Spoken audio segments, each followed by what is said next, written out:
शुक्रिया। सबसे पहले मैं प्योरा छिंज कमेटी का शुक्रिया अदा करता हूँ कि जिन्होंने मुझे यहाँ पर बुलाया और इस काबिल समझा, मुझे इतना मान सम्मान दिया। मैं इनका अपनी दिल की गहराइयों से शुक्रिया अदा करता हूँ।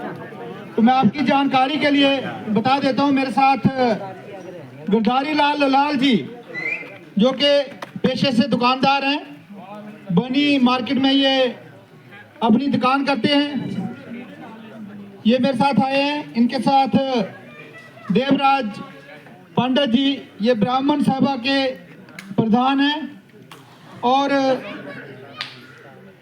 इनके साथ प्रवीण जी जो डबल एमए हैं, युवा हैं ये।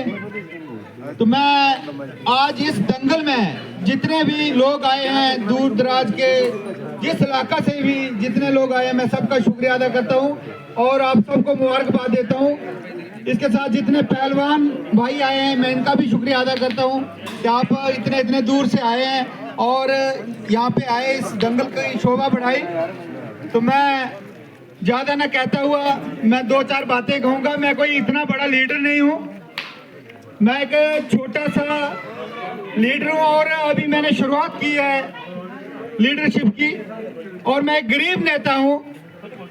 अभी तक मेरे पास कोई गाड़ी नहीं है, कोई बंगला नहीं है। मैं कहीं भी जाता हूँ तो 3 व्हीलर ऑटो जो है उस ऑटो में जाता हूँ, लेकिन मेरी मंशा जो रहती है, मेरी अपनी दिली ख्वाहिश जो रहती है, वो ये रहती है कि मैं चाहता हूँ कि हमारा इलाका जो है बनी कॉन्स्टिट्यूंसी, इस इलाका की तरक्की हो। कैसे हो, मैं दिन रात यही सोचता हूँ। और नंबर 2, मैं ये सोचता हूँ कि ये युवा भाई जो है हमारे, जो बेरोजगार पढ़ लिख कर, जैसे मेरे साथ प्रवीण जी आए हैं, डबल एमए है। आज से 10 साल पहले एमए बीएड लड़के जो होते थे वो ढूंढ ढूंढ के गवर्नमेंट ले जाती थी नौकरियों के लिए, लेकिन आज एक घर के अंदर 2-2, 3-3 आपको डबल एमए लड़के मिलेंगे। एक ये बहुत बड़ी प्रॉब्लम हमारे देश के अंदर आ चुकी है। तो इसके लिए मेरी यही मंशा रहती है कि मैं कैसे अपने इलाके को डेवलपमेंट करूं, कैसे इन पढ़े लिखे भाइयों को सपोर्ट करूं। लेकिन मेरी सिर्फ मंशा रहती है, मेरे हाथ अभी बिल्कुल छोटे हैं। मैं उम्मीद चाहता हूं आप लोगों से, अगर आप मुझे थोड़े हाथ लगाएं, पैर लगाएं, तो मेरी 2-3 ख्वाहिशें हैं। सबसे पहले बनी का जो हॉस्पिटल है वो हमारा हॉस्पिटल बिल्कुल लंगड़ा हॉस्पिटल है। जैसे जानते वहाँ पे ना गायनोकोलॉजिस्ट है।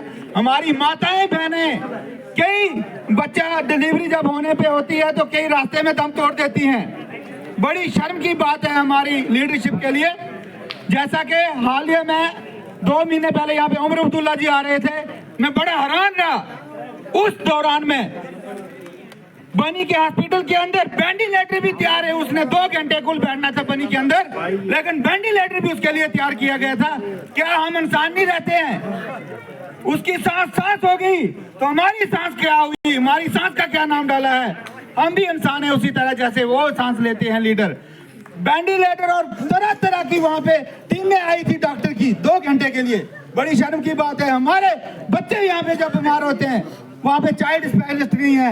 हमारे माता बहनें जब बीमार होती हैं गायनोकोलॉजिस्ट नहीं है वहाँ पे कोई हड्डियों का डॉक्टर नहीं है। जैसे यहाँ पे खेल चल रहा है, खेल में बड़ी बात नहीं होती, कहीं को लग भी सकती है, हड्डियां भी टूट सकती हैं। खेल होता है, कोई जानबूझ के कोई पहलवान किसी को लगाता नहीं है, लेकिन बाई चांस लग जाए तो यहाँ पे इलाज आपका होने वाला नहीं है। सोए जम्मू के, बड़ी शर्म की बात है।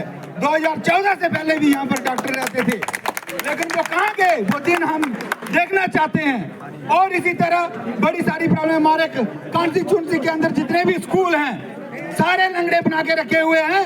कहीं 1 टीचर है तो कहीं 2 टीचर हैं। बच्चों के ढेर लगे हुए हैं, 150-200 से बच्चे कहीं किसी भी स्कूल में कम नहीं है।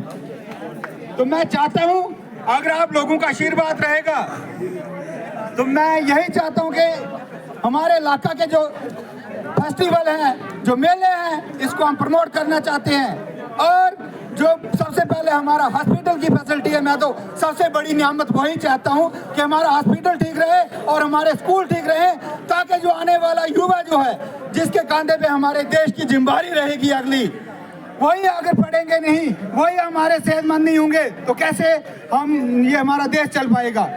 तो अंत में मैं एक बात आप सब लोगों को कहूंगा कि आजकल हमारा इलाका जो है नशे के अंदर डूब रहा है।